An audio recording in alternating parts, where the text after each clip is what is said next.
पंजाब में गवर्नमेंट समझे बन गई इंशाल्लाह। पंजाब का वज़ीर आला कौन होगा? पंजाब का वज़ीर आला पंजाब का MP होगा। मुंतखब MP होगा या फिर रिजर्व?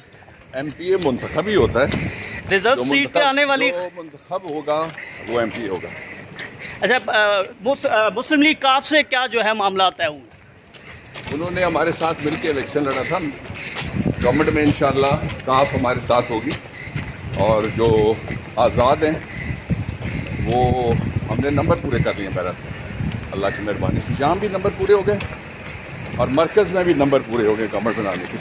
अच्छा, आप कौन सी जिम्मेदारियाँ ले रहे हैं? मेरी जिम्मेदारी गवर्नमेंट बनाना है भाई। जिस तरह मेरी जिम्मेदारी थी इमरान के साथ पिछली गवर्नमेंट को हराना, वो हमने पूरी कर दिया, बनाने की।